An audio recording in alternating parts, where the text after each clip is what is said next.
दुनिया पर अमेरिका कैसे रुतबा बनाना चाहता है, ये सब पिछले कुछ महीनों के दौरान देखने को मिला है। हाल ही में ट्रंप की पॉलिसी को समझे तो पता चलता है कि भारत पाकिस्तान के बीच तनाव के दौरान बेवजह के बयान देते रहे। हालांकि भारत ने उनकी मध्यस्थता वाली बातों का तभी खंडन कर दिया था और उधर यूक्रेन युद्ध बंद नहीं करा पाए, तो अब भारत और चीन को रूस के साथ रिश्तों को लेकर धमकाने में लग गए हैं। दरअसल रूस के राष्ट्रपति व्लादिमीर पुतिन इस साल भारत के दौरे पर रहेंगे। पुतिन यूक्रेन युद्ध शुरू हुआ है तब से भारत नहीं आ सके हैं, लेकिन अब वो भारत आने वाले हैं, तो भारत और रूस के रिश्तों को लेकर हलचल बढ़ गई है। वजह यह भी हो सकती है कि भारत के पुराने मित्र रूस ने सुखोई 57 स्टील्थ फाइटर जेट समेत कई हथियारों का ऑफर दिया है। ऐसे में अमेरिका तक हलचल है। ट्रंप के करीबी अमेरिकी सीनेटर लिंडसे ग्रैहम ने एक विधेयक पेश किया है, जिसमें भारत और चीन पर रूस का समर्थन करने के लिए 500% टैक्स लगाने की बात कही गई है। इस विधेयक को लेकर अब ट्रंप ने भी भारत को रूसी तेल को लेकर धमकाने की कोशिश की है। ट्रंप कह रहे हैं कि वो 500% टैरिफ पर पूरी गंभीरता के साथ विचार कर रहे हैं। अमेरिका की तिलमिलाहट को समझें तो यूक्रेन युद्ध के बाद से रूस अब चीन का जूनियर पार्टनर बन चुका है, तो वहीं भारत रूस के साथ अपने रिश्तों को बरकरार रखे हुए है। अमेरिका टैरिफ को भारत और चीन के खिलाफ हथियार के रूप में इस्तेमाल करना चाहता है, ताकि दोनों देशों को रूस से दूर किया जा सके। ट्रंप की सभी ब्रिक्स देशों पर नाराजगी है।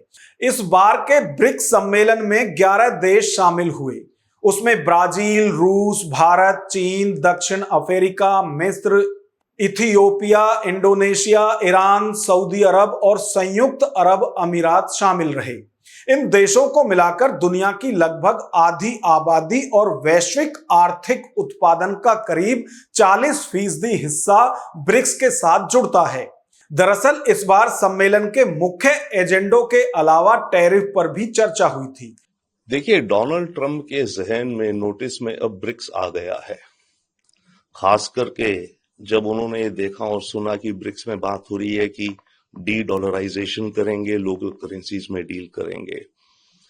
तो अब जब ट्रंप सत्ता में आए तो उनको ये एहसास होने लगा कि शायद ब्रिक्स ऐसा ग्रुपिंग ना बन जाए जो कि अमेरिका का दुनिया भर में जो डोमिनेंस है उसको साइडलाइन कर दे। अब इसके चलते ट्रंप कदम उठाने शुरू करेंगे ब्रिक्स को दबाने के लिए, ब्रिक्स की डायरेक्शन को रोकने के लिए। और हाँ, जैसे ये कह रहे हैं कि टैरिफ लगेंगे ब्रिक्स के देशों पे 10% का, अभी कह नहीं सकते, पर हाँ लगा भी सकते। परंतु बात यह कि डॉलर को कायम रखने के लिए ट्रंप अब ब्रिक्स को बहुत ही सीधी नजर में रखेंगे और एक वक्त आएगा जब ब्रिक्स काफी कुछ आगे होगा ऑल्टरनेटिव करेंसीज को लेके, तब तो डेफिनेटली अमेरिका और ट्रंप टैरिफ्स और कोई एक्शंस लगाएंगे। जब ये सम्मेलन शुरू हुआ उसी दौरान ट्रंप ने ब्रिक्स को चेतावनी दी, धमकी दी कि जो भी देश ब्रिक्स की अमेरिका विरोधी नीतियों के साथ खुद को जोड़ेंगे उन पर अमेरिका 10% ज्यादा टैरिफ लगाएगा। दरअसल ब्रिक्स एक अंतरराष्ट्रीय समूह है जिसमें ब्राजील, रूस, भारत, चीन और दक्षिण अफ्रीका शामिल हैं। 2009 में इसकी शुरुआत आर्थिक सहयोग और साझा विकास के मकसद से हुई थी। अब इसमें 2024 के बाद ईरान, सऊदी अरब, मिस्र, यूएई, इथियोपिया और अर्जेंटीना जैसे नए देश भी शामिल हो रहे हैं। ट्रंप की सोच यह है कि ब्रिक्स एक ऐसा मंच है जो अमेरिकी नेतृत्व वाली वर्ल्ड ऑर्डर को चुनौती देने की कोशिश कर रहा है, खासतौर पर जब ब्रिक्स ने अपने स्वतंत्र currency system, new development bank और डॉलर पर निर्भरता कम करने की योजनाएं बनानी शुरू की। तब से ट्रंप की नाराजगी और बढ़ गई। ट्रंप की चिंता है कि अगर ब्रिक्स डॉलर की बजाय अपनी करेंसी में ट्रेंड शुरू कर देगा तो इससे डॉलर की वैश्विक हैसियत कमजोर हो जाएगी।